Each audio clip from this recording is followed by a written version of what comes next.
Hey Waffle Gang, I do hope you're well. My name is Mark and today we're checking out some more Reddit stories, and if you do love a Reddit story, why not consider hit that like, subscribe, maybe that notification bell too. Let's crack on with today's first story. Much love guys. Now today's first story comes from Similar Dig 2585 and it says, am I the arsehole for putting my foot down and charging rent when my stepdad started trying to tell me what to do in my own house? My stepdad, 55 male, has been married to my mum, 52 female, for about 5 years. They were doing alright but hit hard times and eventually had their house foreclosed on. So they moved in with me, 27 female. They've been living here for about 2 or 3 months now and it's been going okay until last week-ish. Also, my stepdad has been working a part-time job but has not had full-time employment since then. Anyways, I feel like some of the issues started since I've been on vacation, which I have for 2 weeks. Sometime during the first few days, he saw me heading out and made some sort of comments regarding my outfit. He said the shorts were too short and that I should reconsider. We fought about it back and forth until I decided to just leave because I was tired of reasoning with him anymore. He's been making a lot of these comments in various times and various different ways. Example, skirt or shorts are too short, your belly is showing, etc, etc. I've told him to stop and he says okay, then starts up again. I can't say I understand. I think the straw that broke the camel's back for me was when I had my boyfriend over. I told my mum about it as well and she said she doesn't support it, but that this is a dispute him and I need to solve. He stayed till maybe 10:30 or 11 PM and left. My stepdad didn't say anything while he was here, but he emotionally imploded after he left. He said that it's wrong to have guys over this late and to be in my room with them alone. He said that we don't stand for these things in our house. I responded to him that he can stand for whatever he wants in his house, maybe even in a hypothetical our house, but he can't tell me what to do in my house. On top of that, I told him that from here on out I'm charging $400 a month rent with a month-to-month agreement. On top of that, if he continues to make comments, this agreement is over and he'd be out of the house as soon as I'm able to make it happen. My mum was upset at first about it, but I was able to calm her down. First I told her that she told me that it was up to us how to solve the dispute, and this is how I've decided to solve it. Secondly, I told her that he's been staying a while, and starting to charge rent would make my life a bit easier for as long as he stays. She's a bit more amenable to the second point. Stepdad is just overall quite pissy. He hasn't told my mum or I his thoughts on the arrangement since he yelled at me about it the night of our big argument, but he is just generally ignoring me when he can. Now of course, absolutely not the arsehole in the situation, and your stepdad is completely out of line, the absolute cheeky bastard. Trying to police your clothes and visitors when he's living under your roof. The actual audacity to say that we don't stand for these things in our house when it's just your house. Oh dear. I just, like, what goes through their minds in that moment when these words are coming out of their mouths, you know? And the $400 in rent is doing them a favor in all honesty because it's probably cheaper than anywhere else. However, I did find the mum's passiveness in all this a bit strange, but a commenter said, sounds like you found a good solution, not the arsehole. Opie said, I was initially thinking of evicting them ASAP, but I figured that given he's been chill for months, I didn't need to go nuclear right away. My idea with charging the rent is that to an extent it's a punishment, but also sort of a hint that it's my house. Commenter 2 says, not the arsehole. I think your boyfriend needs to come over a lot more. I think you need to assert your dominance over your home each and every day. If they get too comfortable, they won't be incentivized to get their own place. Opie says that's actually a good idea. Maybe he should move in because if the threat of eviction doesn't stop him, maybe seeing my boyfriend will. Boyfriend hasn't been over since the incident, but he hasn't made any comments on my clothes at all, so maybe he's improving. Or maybe he just doesn't want to get evicted. Who knows? Another commenter says, boyfriend movie night at least 2 times a week. Friends over for game night 1 times a week. Dance party night, etc. Enjoy your house. Opie says, now, where to find the friends to make this happen? I do feel like stepdad is making progress towards leaving on his own, but damn, it's slow progress. He hasn't made any comments since, and my mum says he's planning to pay the first rent soon, so I think I'm good for now. Another commenter says, he's acting like the dad of a teenager. And not only are you not a teenager, he is not even your dad, nor is he in his house. This is a great solution. I think you need to start talking with them about their plans to move back out on their own. This can clearly not be a permanent solution. Not the arsehole. Opie says, true. I don't think it's planned to be permanent by anybody, but my mum says my stepdad is like maybe 3 to 4 months away from securing something permanent and moving out on his own. One of the things he said when I charged him the rent was that I was making it harder for him to afford his own place and get on with his life. But I think $400 a month while he figures it out is fair, especially given we're in a high cost of living area. And Opie on tenants' rights saying, where I live does seem to have tenants' rights already due to how long he's been here. For now, I'll accept this first rent payment and reconsider. I'm probably going to hold a zero tolerance policy going forward though. Failure to pay rent or unsolicited comments means you're out as soon as I am able. Yeah, and I forgot to mention about tenants' rights. We've seen, I know it changes from country to country and state to state in the US, but we've covered them where they stayed for a certain period of time, so you need to give them X amount of time to get them out. I wonder if that changes now OP's charging them $400 at the same time. But sometime later, OP came in with her update, and it said, so I talked to a lawyer friend shortly after making that post. Apparently my state does indeed have laws giving tenancy after staying for a bit. They are legal tenants as it stands, unfortunately. So I decided on a month-to-month agreement where my stepdad pays $400 a month. On top of that, I felt a few punitive measures were fair, at least temporarily. I placed an 8:30 PM curfew on him for anything not work-related. I also disallowed him from staying in the common area anytime I have anyone over, period. I also placed the majority of the chores in the house as his responsibility as well. For instance, for as long as he stays, he's responsible for cleaning the place entirely. Absolutely every room in the house, no exceptions. Living room, any bedrooms, bathrooms including shower, toilets and sinks. Dishes, you get the picture. Of course, I can't force him to do anything, but he won't stay in my house for long if he doesn't. I know it's a bit mean for sure, but I felt there had to be some sort of punishment for his actions. Mainly I'd say that any further comments, non-payment of rent, or violating his punitive rules or chore requirements would result in me not renewing the month-to-month lease and an eviction as fast as I possibly can. For now, we've been living with this arrangement for a few days, and he's paid his first month. He hasn't made any off-putting comments or anything like that. If anything, he doesn't talk to me basically at all. My mum is still talking to me though. She agreed that she should intervene if and when he says something again. But of course, hopefully nothing happens again. She did tell me that stepdad told her that the $400 a month was a lot given his current income from his part-time job, and that he finds doing all the chores tiring, but I told her it was final there and no. Also, my boyfriend has been able to come over when he wants to without me being troubled for it. He already never bothered my boyfriend directly, but now he's kind of just cold shoulders him and I both. My boyfriend doesn't care and finds it amusing though, so it's fine. And the commenters after that said, looks like you're taking the phrase my house, my rules to a whole new level. Good on you for standing up for yourself and setting boundaries, even if it means charging your stepdad rent and making him do chores. Next thing you know, he'd be asking for permission to use the bathroom. Another commenter says your current income does not affect market rate of rent. It only makes you ineligible to qualify for it. Another commenter says, not the arsehole, I can't believe how things turned out. It's like setting boundaries just flips the script on family dynamics. I mean, who would have thought that making someone responsible for chores could actually lead to peace? It's funny how a little structure and clear rules change everything so quickly.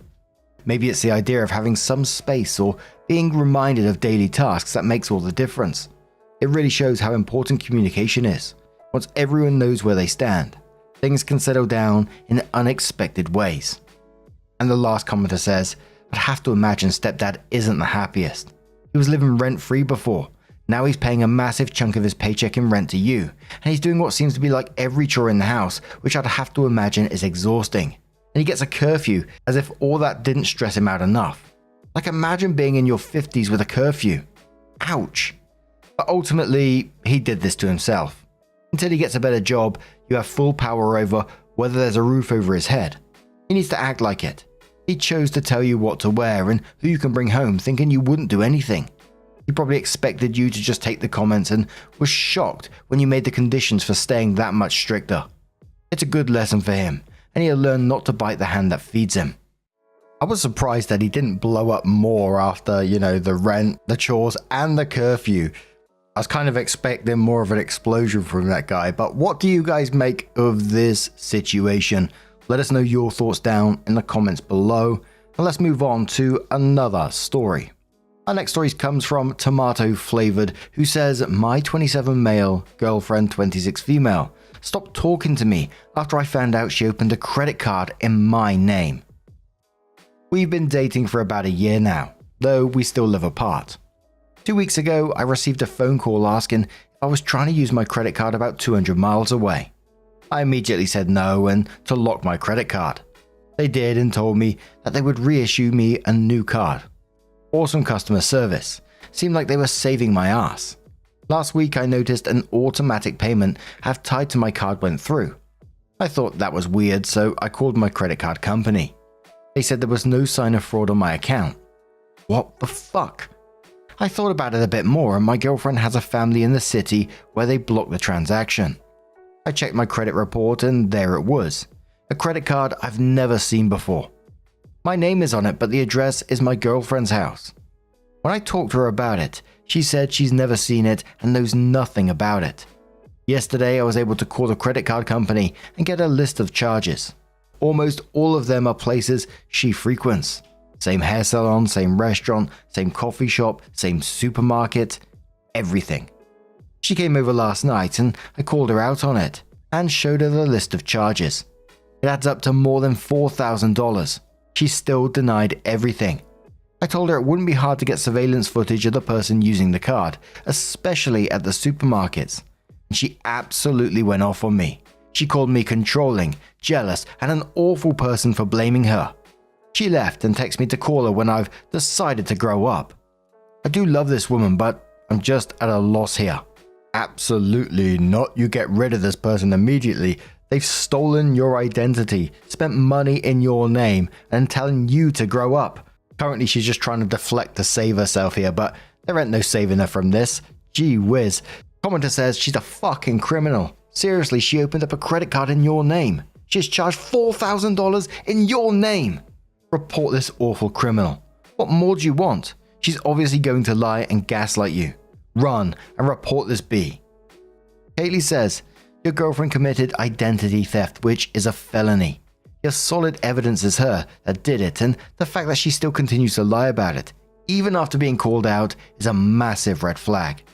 If she can do something like this only a year in, think about how bad it could get in the future, or what other stuff she could lie about. I would call the bank and tell them you did not know anything about this card, and you still don't, and that they should cancel it immediately. Contact the police and explain the situation.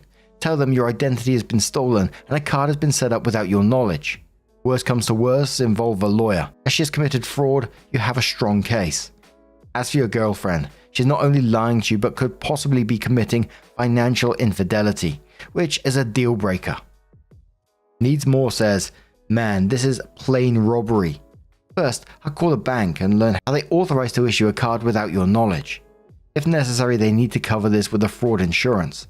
Second, this is a deal breaker. Someone like that can ruin your entire life. Call the bank, explain the problem, and let them solve the legal matters with your girlfriend and cut everything with her, like yesterday. Also contact the police and press charges. So sometime later, OP came in with the update and it said, I decided to grow up and break up with her.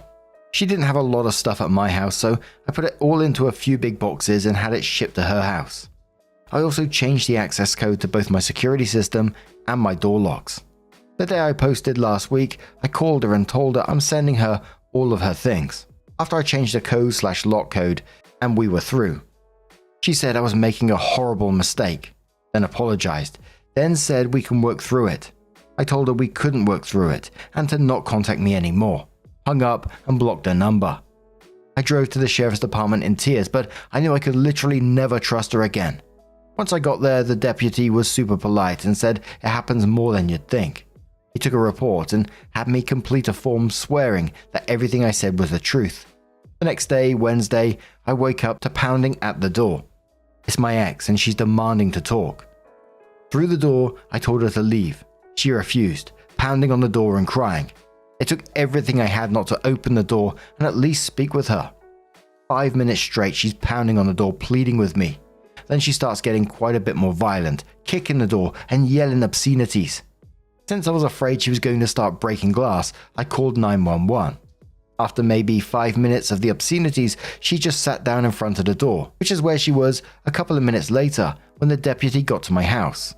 I live kind of outside of town in a rural subdivision. The deputy asked her if she lived there and she said she doesn't. The three of us talked for a few minutes and I gave him the report number from the day before. He didn't know anything about it, but he asked if I wanted to have my ex trespassed from my property. Yes, I do, which set her off yelling and got her told off by the deputy. I signed a little slip of paper and had her served her a copy of the trespass warning. If she comes back onto the property, she can be arrested for criminal trespassing. She left at that point and I haven't heard from her since. The sheriff's office told me they will follow up with me as far as identity theft charges go, but that I may not hear anything for a while. I'm working on getting the debt out of my name, and so far, the credit card company is being very easy to work with. Their fraud department said I should be clear of it within a month. I truly appreciate the support I received from the thousands of people who commented here. Along with my family, I've realized I do deserve something far better than the relationship I had with a manipulative, controlling woman. For anyone else who might be going through this, just call the police. Don't think twice about it. Let them do their job. Shout out to a user and personal finance subreddit for going even more in depth into everything. It made me feel a lot better about my decision. I'll be happy to provide another update in the future if and when charges get filed or she gets prosecuted. A commenter said and quoted OP saying, "She said I was making a horrible mistake," and says totally. It's the dream of every man to meet a sweet lass who will open credit cards in their name. Another commenter says, "Ugh, my stepbrother stole $1,200 of social security money from his granddad, who's in very poor health, which caused him to lose his health and life insurance since he couldn't pay for it. His granddad is being way too nice and giving him 30 days to pay it back. I promise you he won't. He's been begging his granddad to just let it go and not press charges. My stepbrother's dad isn't a horrible person, but he enables his son so bad. He said he doesn't want him to go to jail. He's already got theft charges. He steals people's things and sells them. He refuses to hold a steady job. My stepdad will end up cleaning up his son's mess like he always has. People like that make me sick. If you want something, you should work for it, not steal other people's things. I'm so glad OP left her. Nobody deserves to be treated with such disrespect." T-Tree says, "As a victim of identity theft as well, I truly don't understand why it's so easy to open credit cards and accounts in other people's names. You barely even need their information." Mama Bear says, "If this fits, you're indeed dealing with a narcissist. Every time you catch a narcissist doing something wrong, they always recite this little prayer. Sometimes the words change and sometimes they recite it over days or weeks, but it always comes out. A narcissist prayer. That didn't happen. And if it did, it wasn't that bad. And if it was, that's not a big deal. And if it is, that's not my fault. And if it was, I didn't mean it. And if I did, you deserved it." Sure Fuck says, "I never saw your previous post, but it's good to see that you did what was best. Also, please remember to stay safe. In my experience, a warning doesn't always stop a person like that. Might be worth to get a camera to watch your front door." And it's one of those stories that makes me think about her past and what she was like. She may have. It just makes me think that she's got a past with this kind of behavior as well. To immediately think of opening a card in someone's name. I mean, these people do start somewhere, right? But to do that straight away just seems like a jump. And to knowingly go out and spend $4,000 in someone's name is just like wild ass behavior to me. In the update, when she came out with "you're making a horrible mistake," I almost took that as a threat at one point. I was like, oh dear. I always find it fascinating how like these controlling people as well, when she turned up at OP's door and they always go from like crying and, trying to plead with OP to then it turns violent, kicking the door, yelling obscenities when they don't get their way immediately. Absolutely scary behavior, but I'm so glad that OP is hopefully getting those charges removed. I hope she gets charges for what she's done because, if she does this and gets away with it, it just enables her to, go and do it again to someone else. But what do you guys make of this situation? Let us know your thoughts down in the comments below. Now, just a huge thank you for being here today, getting involved in the stories, your love, your support, your time. It always means the absolute world to me. So thank you so much. And hopefully I'll see you in the next one. Take care and much love.